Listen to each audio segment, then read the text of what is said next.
Hi everyone! This is part 2 of the Fiesta Filipinas. Kemerut.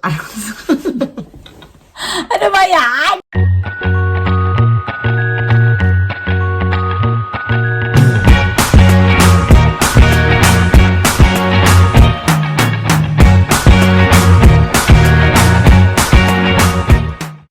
Mabuhay! She's M. She's C. And we're Pinoy Chopsticks. Hi everyone! So this is part 2 of Fiesta Filipinas. So if you guys probably know, kung nanonood kayo ng vlogs namin, yung Fiesta Filipinas is an online celebration na ginawa ng DFA para ma-celebrate yung mga iba't ibang fiestas, mga celebration sa Pilipinas. So ngayon mag-unbox kami ng pangalawang box. So the first video namin is feature ang ati-atihan, sinulog at dinagyang festival. Ngayon we have Panagbenga. So we're going to open the box. Yes, exciting. Ano kaya ang laman? So ito na siya. Same lang yung itsura ng box. Merong ganito na iba lang yung sign nung una. Kasi ano yung sa una, ati-atihan, Sinulog dinagyang. at saka dinagyang. Oh, so ngayon, Panagbenga. So ano bang alam natin sa Panagbenga? Actually, akala ko nung una, Panagbenga. Panagbenga, no? Pero nakasulat dito, Panagbenga. So parang mali ata ako. Yung Panagbenga kasi, yung sa Baguio, di ba? Yun, di ba? Oo. Parang floats, may mga float na ginagawa yung mga tao, tapos, ano siya? Feeling ko parang mga flower. Flower Kasi festival. dito eh. Sa box. No, ano na lang. Okay, Sige, ready? Ito siya. Tungkol dito siya. Tadan!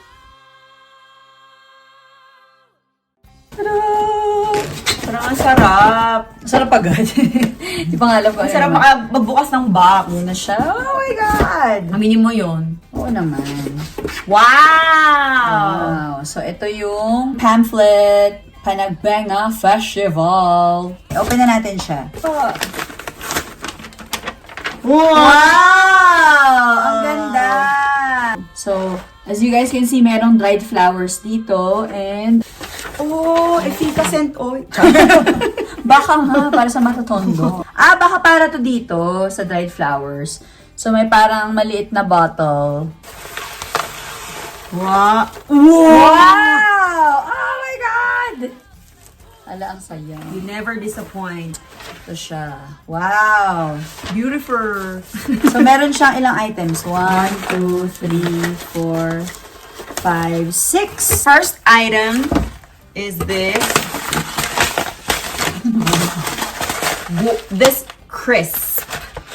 Fruit crisp. Guava. Uy, guava, purple yam, and banana! Oh, Wow! Ano yun? Sa isang flavor? Sama-sama sila? Or Hindi siguro. Feeling ko iwalay. So, tikman natin. Okay.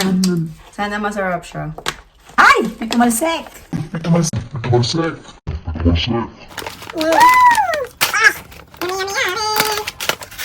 So, ito na yung open na bag. And as you can see, ano masasabi mo? C. Parang C. 1/6 ng container. Ito ko nakanganga. Well, normal naman yun. So, very flat siya. No? Hello. Pinas, hindi ka pa talaga ng bago. Ayan siya. Ready ka na? Oh, ready na. Cheers! Cheers!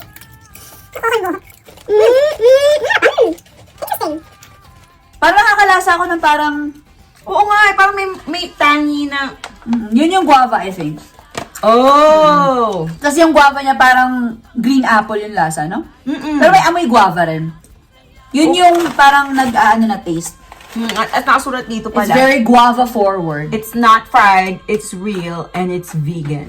It's what? Vegan. Oh, it's vegan. And it's gluten-free, cholesterol-free, preservative. So, not fried, baka baked, no? Siguro. Sarap.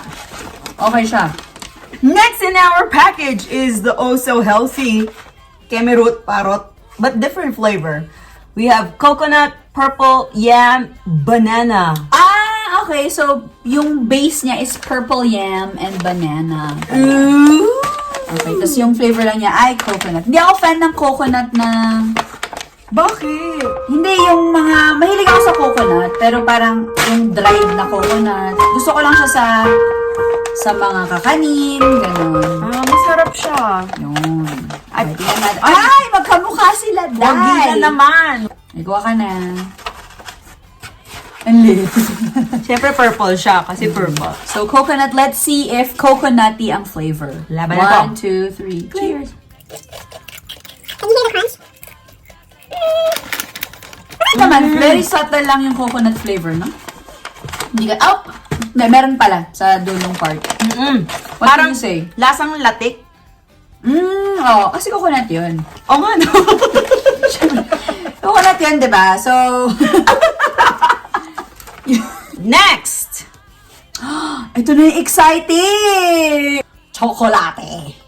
65% dark chocolate. Sabi dito, gawa siya sa Davao City, Baguio District. Meron pang maliit. Sampler. Oo, pero ito, 65. Ito, 85. ano gusto mo i-try? 65 or 85? Siyempre yung maliit. Okay, so open na natin to. Open mo na, dali. Okay, try natin. Clink, clink. Talagang, bitter na bitter. Masarap. Gusto ko talaga ng dark chocolate. Ang sarap. So, dahil bawal siya sa akin, i-keep ko yung kalahati. Okay, so ito yung, ito yung ref magnet. Handcrafted. Ang ganda! So, ito yung yes, sobrang ganda niya. Handcrafted Capiz shells magnet. The story of Capiz. The Spanish first used Capiz shells, which are translucent, to make windows during the 16th century. Capiz shells are harvested from the tropical water of the South China Sea surrounding the Philippine Islands. Each piece has been individually handcrafted by a Filipino. Malamang galing Pilipinas, no? Craftsmen, which make each one unique. You can enjoy the splendor of artisans' detailed work, which makes a perfect gift for yourself or someone special. Very siya. Sabi nga dito, translucent yung shell. So, they're used to make windows. Parang yung sa mga simbahan, no? Yung parang stained glass.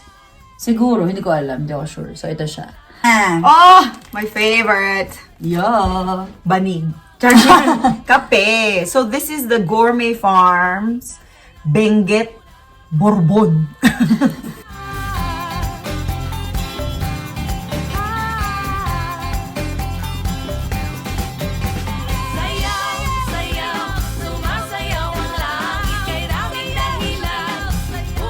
Ito na siya. Sana hindi siya matapos. Nakikita niyo ba? So wala siyang inad para ma-feel niya yung full essence ng coffee. Ang bango. Pero bawal kasi ako ng coffee. Ang sarap! Oh, na-feel ko siya. Ano lasa? Very earthy. Sige nga patikim konti. Very earthy. May hint ng cocoa beans. Masarap siya. Okay siya. Medyo buo yung lasa talaga niya, no? Para sa kape, good. Very good. Ayan, tapos na naman ang isang pag-unbox namin ng package. Sobrang na-enjoy ko. Ang favorite ko, I think, yung chocolate. Sobrang sarap niya. Yes. Oo, masarap siya. As in. Ito. Masarap din naman tong dalawa. Very healthy. And yung guava, mas gusto ko yung guava kaysa sa coconut. Sa akin, sobrang gusto ko ng chocolate. A pear! Chocolate! I'm a fan of the chocolate and the coffee. The chocolate family. And the coffee. Hope you enjoyed this video. Email us at Pinoy Chopsticks 2019 at gmail.com. so we'll see you again next time. Like and subscribe.